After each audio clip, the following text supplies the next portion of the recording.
আসন্ন পঞ্চায়েত নিয়োগ পরীক্ষার জন্য অনেকেই প্রিপারেশন শুরু করে দিয়েছে, কিন্তু তাদের এটাও মনে রাখতে হবে যে শুধু থিওরি পড়লে কিন্তু হবে না, থিওরির সঙ্গে সঙ্গে আমাদের এমসিকিউ প্র্যাকটিস করতে হবে।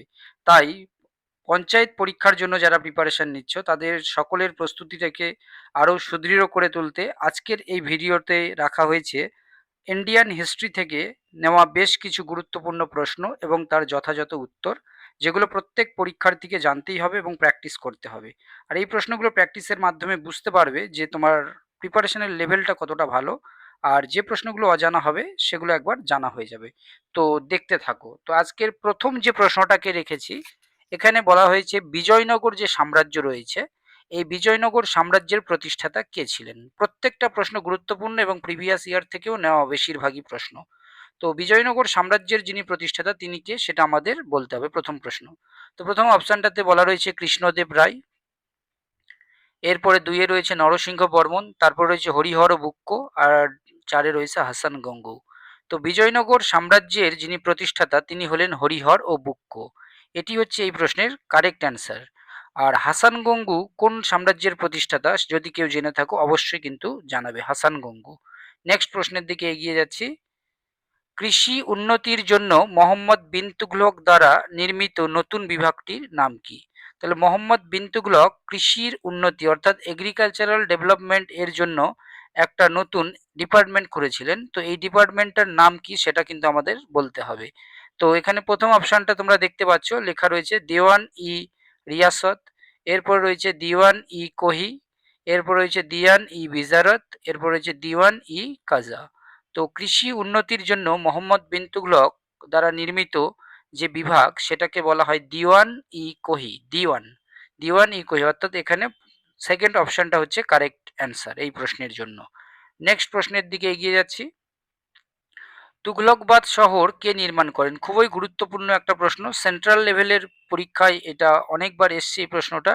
তো তুগলকবাদ শহরটা যিনি নির্মাণ করেছিলেন তিনি কে সেটা এখানে আমাদের বলতে হবে। তো দেখো প্রথম অপশনটা এখানে বলা রয়েছে মোহাম্মদ বিন কাসেম, এরপর রয়েছে মোহাম্মদ বিন তুগলক, এরপরে রয়েছে আলাউদ্দিন খলজি, এরপর রয়েছে গিয়াসউদ্দিন তুগলক। তো এই চারটি অপশনের মধ্যে যেটা রাইট অ্যান্সার, তুগলকবাদ শহর যিনি নির্মাণ করেছিলেন তিনি হলেন গিয়াসউদ্দিন তুগলক। এটি হচ্ছে এই প্রশ্নের সঠিক অ্যান্সার। শুধুমাত্র থিওরি পড়লে হবে না, থিওরি পড়ার পাশাপাশি এমসিকিউ প্র্যাকটিস খুব দরকার। আর এমসিকিউ এর মাধ্যমে যদি প্র্যাকটিস করো প্রশ্নগুলো কিন্তু মনে রাখার সম্ভাবনাটা অনেকটাই বেশি থাকে। তাই এমসিকিউ প্র্যাকটিস আমি মনে করি খুব প্রয়োজন। নেক্সট প্রশ্নের দিকে এগিয়ে যাচ্ছি। 1414 খ্রিস্টাব্দে দিল্লির শাসক কে হয়েছিলেন। 1414 খ্রিস্টপূর্বাব্দে। তো প্রথম যে অপশনটা রয়েছে দেখতে পাচ্ছ কুতুবুদ্দিন আইবক, এরপরে পরবর্তী অপশন রয়েছে রাজিয়া, এরপর রয়েছে খিজির খান 3 নম্বর, 4 নম্বর অপশন রয়েছে ফিরোজ শাহ তুগলক। তো এই চারটি প্রশ্ন মানে অপশনের মধ্যে যেটা সঠিক অ্যান্সার হবে, 1414 খ্রিস্টপূর্বাব্দে দিল্লির শাসক যিনি হয়েছিলেন তিনি হলেন খিজির খান। এটি হচ্ছে এই প্রশ্নের সঠিক অ্যান্সার। পরবর্তী যে প্রশ্নটা রেখেছি, প্রত্যেকটা প্রশ্নই মূলত ইন্ডিয়ান হিস্ট্রি থেকে নিয়েছি, আর প্রত্যেকটা প্রশ্নই বাছাই করা প্রশ্ন এবং খুবই গুরুত্বপূর্ণ প্রশ্ন, এগুলোকে জানতেই হবে। নেক্সট প্রশ্নের দিকে এগিয়ে যাচ্ছি। তুজুক ই বাবরি যে বইটি, এই বইটি কোন ভাষায় লেখা। অনেকেই জানে তুজুক ই বাবরি বইটি কার লেখা, কিন্তু এখানে প্রশ্নটা হচ্ছে তুজুক ই বাবরি নামক যে বইটা এটা কোন ভাষায় লেখা। অপশন প্রথম যেটা রয়েছে সেটাখানে বলা রয়েছে তুর্কি ভাষায় লেখা, এরপরে দেখো বলা রয়েছে উর্দু ভাষায় লেখা, 3 নম্বর অপশন রয়েছে ফার্সি, আর 4 নম্বরে রয়েছে আরবি। তো এই চারটি অপশনের মধ্যে যেটা রাইট অ্যান্সার হবে সেটি হচ্ছে অপশন 1, অর্থাৎ তুর্কি ভাষায় এই বইটি লেখা। এটি হচ্ছে এই প্রশ্নের সঠিক অ্যান্সার। পরবর্তী প্রশ্নের দিকে এগিয়ে যাচ্ছি। চৌসার এর যুদ্ধে শের খান কোন মোগল শাসককে পরাজিত করেন। তাহলে এই যে চৌসারের যুদ্ধ, চৌসারের যুদ্ধটা হয়েছিল মানে শের শাহ কোন মোগল শাসককে পরাজিত করেছিল, মানে শের শাহের সঙ্গে কার যুদ্ধটা হয়েছিল যদি জেনে থাকো তাহলে অ্যান্সারটা সহজ। তো চৌসারের যুদ্ধে শের শাহ যে মোগল শাসককে পরাজিত করেন তিনি হলেন, এখানে আমাদের মনে রাখতে হবে হুমায়ুনকে পরাজিত করেছিলেন। এটি হচ্ছে এই প্রশ্নের সঠিক অ্যান্সার, হুমায়ুন। আর চৌসারের যুদ্ধ কত খ্রিস্টাব্দে হয়েছিল যদি কেউ জেনে থাকো অবশ্যই কমেন্টে জানাবে। নেক্সট প্রশ্নের দিকে এগিয়ে যাচ্ছি। আকবরের রাজস্ব মন্ত্রী কে ছিলেন। প্রথম যে 1 নম্বর অপশনটা রয়েছে এখানে বলা রয়েছে আবুল ফজল, এরপরে 2-এ রয়েছে টোডর মহল, 3 নম্বর রয়েছে বীরবল, আর 4-এ রয়েছে মানসিংহ। তো আকবরের যে রাজস্ব মন্ত্রী এই রাজস্ব মন্ত্রী ছিলেন টোডর মহল। এটি হচ্ছে এই প্রশ্নের সঠিক অ্যান্সার। আর আকবরের যে আত্মজীবনী অর্থাৎ আইন ই আকবরী এটি লিখেছিলেন আবুল ফজল। নেক্সট প্রশ্নের দিকে এগিয়ে যাচ্ছি। 1564 সালে জিজিয়া কর সমাপ্ত করেছিলেন কে? প্রথম অপশানে দেখো বলা রয়েছে ঔরঙ্গজেব, এরপরে রয়েছে ইব্রাহিম লোদি, তারপর রয়েছে হুমায়ুন, তারপরে রয়েছে আকবর। তো 1564 সালে যে জিজিয়া কর, এই জিজিয়া করের সমাপ্তি ঘটিয়েছিলেন আকবর। এটি হচ্ছে এই প্রশ্নের সঠিক অ্যান্সার। পরবর্তী প্রশ্ন যেটা রয়েছে, বিখ্যাত যে স্নানাগার, এই স্নানাগারটা অবস্থিত হরপ্পাতে, তারপরে রয়েছে ধোলাভিরা, এরপর রয়েছে মেহেরগড়, মহেঞ্জোদারো। এটি মূলত ইন্ডাস ভ্যালি সিভিলাইজেশন থেকে নেওয়া একটা প্রশ্ন। আর কম বেশি যারা প্রিপারেশন নিচ্ছ তারা প্রত্যেকেই জানো যে ইন্ডাস ভ্যালি সিভিলাইজেশন অ্যানসিয়েন্ট হিস্ট্রির কতটা ইম্পর্ট্যান্ট টপিক। আর এখান থেকে প্রশ্ন কম বেশি আসেই। তো আমরা যে প্রশ্নটাকে রেখেছি, বিখ্যাত যে স্নানাগার, এই স্নানাগারটা কোথায় অবস্থিত? হরপ্পাতে, ধোলাভিরা, মেহেরগড় আর মহেঞ্জোদারো। তো বিখ্যাত স্নানাগার অবস্থিত মহেঞ্জোদারোতে। অপশান 4 হচ্ছে এই প্রশ্নের সঠিক উত্তর। এর পরের প্রশ্নটার দিকে এগিয়ে যাচ্ছি। হরপ্পার কোন স্থানে কৃষিক্ষেত্রের সন্ধান মেলে? তাহলে হরপ্পার সেই স্থানের নাম আমাদের বলতে হবে যেখানে কৃষিক্ষেত্রের সন্ধানটা মিলেছিল। তো এখানে অপশানগুলো দেখা যাচ্ছে লোথাল, তারপর রয়েছে ধোলাভিরা, কালীবঙ্গান আর মহেঞ্জোদারো। এই প্রশ্নের অ্যান্সারটা আমি তোমাদের কাছ থেকে নেব যারা ভিডিওটা দেখছো, কারণ তোমরা প্রিপারেশন নিচ্ছ মানে তোমাদের কম বেশি ভালোই তোমাদের জেনারেল নলেজের জ্ঞানটা রয়েছে। তো কতটা তোমরা এটা জানো, কারা কারা জানো অবশ্যই জানাবে। ছেড়ে দিলাম এটা তোমাদের জন্য। নেক্সট প্রশ্নের দিকে এগিয়ে যাচ্ছি। সিন্ধু সভ্যতার কোন কেন্দ্রে বিখ্যাত নর্তকীয় মূর্তি, মানে সেই যে ড্যান্সিং গার্ল এর মূর্তিটা পাওয়া গিয়েছিল, সেটা সিন্ধু সভ্যতার কোন কেন্দ্রে পাওয়া গিয়েছিল সেটা আমাদের বলতে হবে। প্রথম অপশানে রয়েছে লোথাল, তারপর রয়েছে হরপ্পা, এরপর রয়েছে মহেঞ্জোদারো, তারপর রয়েছে মেহেরগড়। তো এই প্রশ্নের যে সঠিক অ্যান্সার এটাও তোমাদের জন্য রেখে দিলাম। নেক্সট প্রশ্ন এগিয়ে যাচ্ছি। তো মানুষের সাথে কুকুরের যে কবর দেওয়া, এই এই মানুষের সাথে কুকুরের কবর দেওয়া সমাধি পাওয়া গেছে কোথায়? প্রথম অপশানে রয়েছে হরপ্পা, এরপর রয়েছে মহেঞ্জোদারো, এরপর রয়েছে ধোলাভিরা, তারপর রয়েছে রূপার। তো মানুষের সাথে কুকুরের কবর দেওয়া সমাধি পাওয়া গেছে রূপারে। এটি হচ্ছে এই প্রশ্নের রাইট অ্যান্সার। নেক্সট প্রশ্নের দিকে এগিয়ে যাচ্ছি। কুনিক উপাধি ধারণ করেছিলেন, খুবই গুরুত্বপূর্ণ একটা প্রশ্ন, যে কুনিক উপাধিটা কে ধারণ করেছিলেন? ইন্ডিয়ান হিস্ট্রি থেকে নেওয়া সমস্ত প্রশ্ন।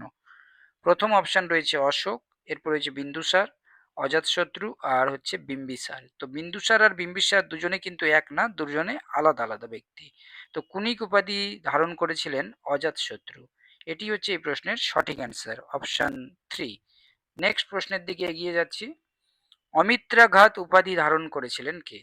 প্রথম অপশান দেখো, দেখতে পাচ্ছ এখানে বলা রয়েছে অমিত্রাঘাত উপাধি কে ধারণ করেছিলেন? সম্রাট অশোক, তারপর রয়েছে চন্দ্রগুপ্ত মৌর্য, বিন্দুসার, বিম্বিসার।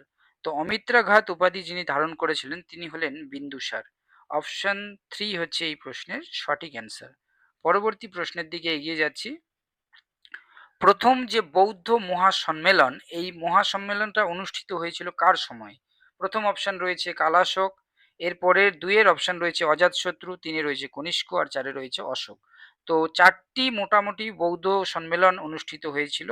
তো এই চারটি বৌদ্ধ সম্মেলনের মধ্যে আমাদের মূলত যেখানে প্রশ্ন রয়েছে, প্রথম বৌদ্ধ সম্মেলনটা কোথায় অনুষ্ঠিত হয়েছিল এবং কার সময় হয়েছিল, মানে মূলত কার সময় হয়েছিল সেটা বলতে হবে। তো প্রথম যেটা হয়েছিল সেটা হচ্ছে অজাতশত্রুর আমলে হয়েছিল। অজাতশত্রুর সময় প্রথম বৌদ্ধ মহাসম্মেলন অনুষ্ঠিত হয়েছিল। আর সর্বশেষ যেটা হয়েছিল সেটা কার সময় হয়েছিল, যদি কেউ জানো অবশ্যই কমেন্টে জানাবে। নেক্সট প্রশ্নের দিকে এগিয়ে যাচ্ছি। গ্র্যান্ড ট্যাঙ্ক রোড নির্মাণ করেছিলেন কে? তো এই যে গ্র্যান্ড ট্যাঙ্ক রোড, যেটাকে শর্টে বলা হয় জিটি রোড, তো এটা কে নির্মাণ করেছিলেন? অপশান প্রথম যেটা রয়েছে ঔরঙ্গজেব, তারপর রয়েছে শেরশাহ, তারপর রয়েছে হুমায়ুন, তারপর রয়েছে আকবর। তো গ্র্যান্ড ট্যাঙ্ক রোড যিনি নির্মাণ করেছিলেন তিনি হলেন শেরশাহ। এটি হচ্ছে এই প্রশ্নের কারেক্ট অ্যান্সার। নেক্সট প্রশ্নের দিকে এগিয়ে যাচ্ছি। দিল্লি লালকেল্লার মতি মসজিদ কে নির্মাণ করেছিলেন? তাহলে এই যে মতি মসজিদ, এটা কে নির্মাণ করেছিলেন? দেখো এখানে বলা রয়েছে আকবর, এরপর রয়েছে ঔরঙ্গজেব, তারপর রয়েছে শাহজাহান, তারপর রয়েছে জাহাঙ্গীর। এটাও অডিয়েন্সদের জন্য রেখে দিলাম। তোমরা পড়াশোনা করছো, থিওরি পড়ছো মানে জানো, অবশ্যই জানাবে, না পারলে আমি অবশ্যই জানিয়ে দেবো কমেন্টে। নেক্সট প্রশ্নের দিকে এগিয়ে যাচ্ছি। 1853 সালে যমুনার তীরে এলাহাবাদ দুর্গ গড়েন। তো যমুনার তীরে এলাহাবাদ দুর্গটা কে গড়েছিলেন 1853 সালে?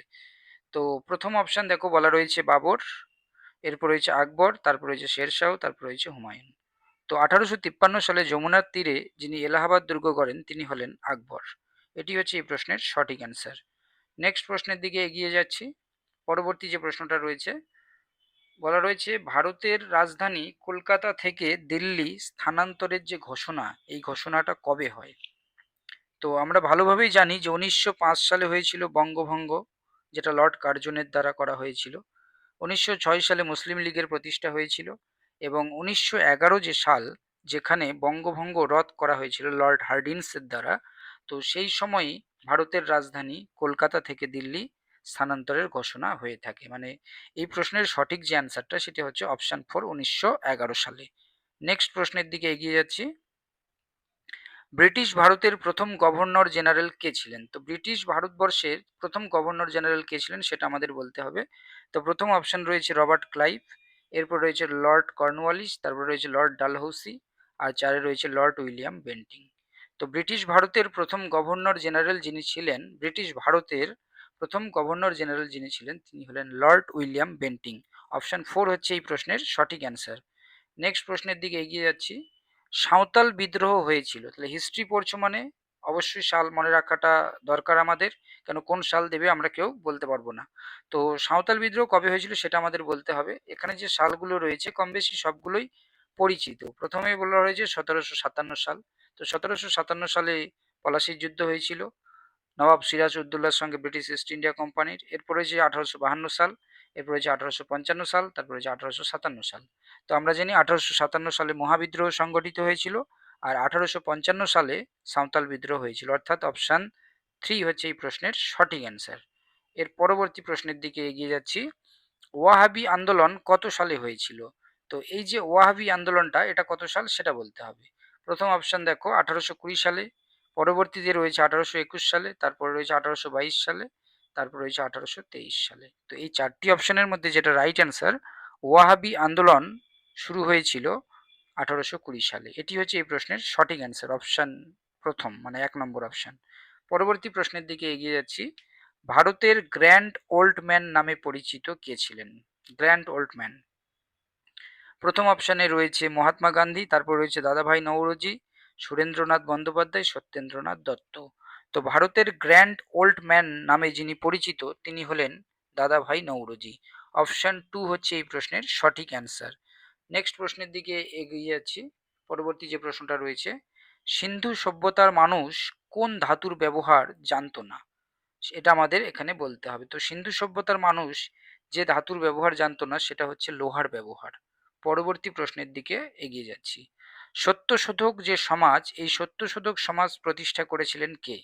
প্রথম অপশন দেখো তোমরা দেখতে পাচ্ছ, জ্যোতিবা ফুলে, এরপরে বলা রয়েছে দয়ানন্দ সরস্বতী, তারপরে রয়েছে কেশবচন্দ্র সেন, মহাদেব গোবিন্দ রানাডে। তো সত্যশোধক সমাজ যিনি প্রতিষ্ঠা করেছিলেন তিনি হলেন জ্যোতিবা ফুলে। এটি হচ্ছে এই প্রশ্নের সঠিক অ্যান্সার। পরবর্তী প্রশ্নের দিকে এগিয়ে যাচ্ছি। কোন বেদ জাদুমন্ত্রের সংকলন? তাহলে বেদ মূলত 4টে রয়েছে, যজুর্বেদ, ঋগ্বেদ, সামবেদ এবং অথর্ববেদ। তো কোন বেদে জাদুমন্ত্রের সংকলন রয়েছে? তো বলে দিই, সামবেদে কিন্তু এখানে গানের কথা বলা রয়েছে, সঙ্গীতের কথা বলা রয়েছে। ঋগ্বেদ সব থেকে প্রাচীনতম বেদ। তো যজুর্বেদ না অথর্ববেদ, কোন বেদে জাদুমন্ত্রের সংকলন রয়েছে সেটা অবশ্যই জানাবে। নেক্সট প্রশ্নের দিকে এগিয়ে যাচ্ছি। হিন্দ স্বরাজ বইটির লেখক হলেন মহাত্মা গান্ধী, উমেশচন্দ্র ব্যানার্জি, সুরেন্দ্রনাথ বন্দ্যোপাধ্যায় না গঙ্গাধর তিলক? তো এই চারটি অপশনের মধ্যে রাইট অ্যান্সার যেটা হবে সেটি হচ্ছে অপশন প্রথমটা। নেক্সট প্রশ্নের দিকে এগিয়ে যাচ্ছি। মহাত্মা গান্ধীর রাজনৈতিক গুরু হলেন, এই প্রশ্নটা সেন্ট্রালের এসএসসি, সিজিএল, সিএইচএসএল, এমটিএস সহ বিভিন্ন পরীক্ষায় কিন্তু এসেছিল। আর প্রশ্নটা অত্যন্ত গুরুত্বপূর্ণ আসন্ন অন্যান্য পরীক্ষাগুলোর জন্য। তো মহাত্মা গান্ধীর রাজনৈতিক গুরুকে সেটার নাম আমাদের বলতে হবে। তো প্রথম অপশানে বলা রয়েছে হরদয়াল সিং, এরপর রয়েছে লালা লাজপত রায়, মহাদেব গোবিন্দ রানাডে আর গোপাল কৃষ্ণ গোখলে। তো মহাত্মা গান্ধীর রাজনৈতিক গুরু যিনি ছিলেন, রাজনৈতিক গুরু, তিনি হচ্ছেন গোপাল কৃষ্ণ গোখলে। এটি হচ্ছে এই প্রশ্নের সঠিক অ্যান্সার। নেক্সট প্রশ্নের দিকে এগিয়ে যাচ্ছি। বুলন্দ দরওয়াজা নির্মাণ করেছিলেন, তো এই বুলন্দ দরওয়াজাটা কে নির্মাণ করেছিলেন? প্রথম অপশানে বলা রয়েছে আকবর, এরপর রয়েছে বাবর, তারপর রয়েছে শাহজাহান, তারপর রয়েছে হুমায়ুন। তো বুলন্দ দরওয়াজা যিনি নির্মাণ করেছিলেন তিনি হলেন আকবর, অর্থাৎ প্রথম 1 নম্বরে যে অপশানটা রয়েছে সেটি হচ্ছে সঠিক অ্যান্সার। বুলন্দ দরওয়াজা আকবরের দ্বারাই নির্মিত হয়েছিল ফতেপুর সিক্রিতে। নেক্সট প্রশ্নের দিকে এগিয়ে যাচ্ছি। কিতাব উল হিন্দ বা কিতাব অল হিন্দ বইটির রচয়িতা কে? কিতাব অল হিন্দ বইয়ের রচয়িতার নাম আমাদের বলতে হবে। প্রথম অপশন রয়েছে গুলবদন বেগম। তো গুলবদন বেগমের লেখা যে বইটির নাম হচ্ছে হুমায়ুন নামা। তারপর রয়েছে আবুল ফজল, যেটা তোমরা একটু আগেই জানলে। তারপর রয়েছে ফাহিয়েন, তারপর রয়েছে অল বেরুনি। তো কিতাব অল হিন্দ বইটির রচয়িতা ছিলেন অল বেরুনি। এটি হচ্ছে এই প্রশ্নের সঠিক অ্যান্সার। আর ফাহিয়েনের লেখা বইটির নাম কি, এটা যদি কেউ জেনে থাকো অবশ্যই জানাবে। নেক্সট প্রশ্নের দিকে এগিয়ে যাব, পরবর্তী যে প্রশ্নটাকে রেখেছি। কোন দিল্লি সুলতান 1210 সালে পোলো খেলতে গিয়ে মারা গিয়েছিলেন? তো প্রথম যে অপশানটা এখানে রয়েছে মোহাম্মদ বিন তুগলক, এরপর রয়েছে মোহাম্মদ ঘড়ি, তারপর রয়েছে মীর কাসিম, তারপর রয়েছে কুতুবুদ্দিন আইবক। তো দিল্লির সেই সুলতান যিনি 1210 সালে পোলো খেলতে গিয়ে মারা যান তিনি হলেন কুতুবুদ্দিন আইবক। এটি হচ্ছে এই প্রশ্নের সঠিক অ্যান্সার। পরবর্তী যে প্রশ্ন রয়েছে, সিজদা ও পাইবস প্রথা চালু করেছিলেন কে? খুবই গুরুত্বপূর্ণ একটা প্রশ্ন। সিজদা ও পাইবস প্রথা দুটো প্রথা, একটা হচ্ছে সাষ্টাঙ্গে প্রণাম করতে হবে মানে সম্রাটকে প্রতি শ্রদ্ধা নিবেদনের জন্য, আর হচ্ছে সিজদা হচ্ছে সম্রাটের প্রতি শ্রদ্ধার হচ্ছে পাইবস মানে সাষ্টাঙ্গে প্রণাম। তো এটা কে চালু করেছিলেন? তো প্রথম অপশন রয়েছে এখানে আলাউদ্দিন খলজি, তারপর রয়েছে গিয়াসউদ্দিন বলবন, মোহাম্মদ বিন তুগলক, মোহাম্মদ বিন কাসেম। তো সিজদা ও প্রাইবস প্রথা যিনি চালু করেছিলেন তিনি হচ্ছেন গিয়াসউদ্দিন বলবন। এটি হচ্ছে এই প্রশ্নের সঠিক অ্যান্সার। নেক্সট প্রশ্নের দিকে এগিয়ে যাচ্ছি। উলুগ খান নামে পরিচিত ছিলেন? প্রথম অপশানে বলা রয়েছে চেঙ্গিস খান, তারপর রয়েছে গিয়াসউদ্দিন বলবন, তারপর রয়েছে আলাউদ্দিন খলজি, সুলতান মাহমুদ। তো উলুগ খান নামে যিনি পরিচিত তিনি কে ছিলেন অবশ্যই জানাবে। নেক্সট প্রশ্নের দিকে এগিয়ে যাচ্ছি। 1236 সাল থেকে 1240 সাল পর্যন্ত দিল্লি সুলতানি সাম্রাজ্যে কে রাজত্ব করেছিলেন? খুবই বেসিক একটা প্রশ্ন, যদি কেউ দিল্লি সুলতানি চ্যাপ্টারটা ভালো করে পড়ে থাকো তাহলে কম বেশি জানবে। একদম শুরুর দিকেই রয়েছে দাস বংশ। 1236 থেকে 1240 সাল পর্যন্ত দিল্লি সুলতানি সাম্রাজ্যে যিনি রাজত্ব করেন তিনি হলেন সুলতান রাজিয়া। এটি হচ্ছে এই প্রশ্নের সঠিক অ্যান্সার। নেক্সট প্রশ্নের দিকে এগিয়ে যাব। তরাইন এর যুদ্ধ সংগঠিত হয়েছিল। তো তরাইনের যুদ্ধ, এখানে যুদ্ধ মানে প্রথম যুদ্ধটার কথা বলা হচ্ছে, সেটা কত সালে হয়েছিল সেটা এখানে বলতে হবে। তো সেটি হয়েছিল 1191 খ্রিস্টাব্দে। নেক্সট প্রশ্নের দিকে এগিয়ে যাচ্ছি। তরাইনের যে যুদ্ধ এই যুদ্ধটা সংগঠিত হয়েছিল কার কার মধ্যে? তো প্রথম অপশন রয়েছে মোহাম্মদ ঘড়ি ও তৃতীয় পৃথ্বীরাজ চৌহান, এরপর রয়েছে বাবর ও ইব্রাহিম লোদি, তারপর রয়েছে আকবর ও হিমু, তারপর রয়েছে আকবর ও রানা প্রতাপ সিংহ। তো তরাইনের দ্বিতীয় যুদ্ধ বা তরাইনের যে যুদ্ধটা, তরাইনের দ্বিতীয় যুদ্ধ না, তরাইনের যুদ্ধ সংগঠিত হয়েছিল কার কার মধ্যে? সেটি হচ্ছে মোহাম্মদ ঘড়ি ও তৃতীয় পৃথ্বীরাজ চৌহান। এটি হচ্ছে এই প্রশ্নের সঠিক অ্যান্সার। আর আকবর ও রানা প্রতাপ সিংহের মধ্যে যে যুদ্ধটা হয়েছিল সেই যুদ্ধটার নাম যদি তোমরা জেনে থাকো জানাবে। তো ভিডিওটা এইখানেই মোটামুটি শেষ করছি। তো ভিডিওটা যদি একটু ভ্যালুয়েবল মনে হয় বা মনে হয় যদি কিছু শেখা গেছে অবশ্যই চ্যানেলটিকে সাবস্ক্রাইব করে রাখবে আর এই ধরনের ভিডিওগুলো পাওয়ার জন্য। Good bye.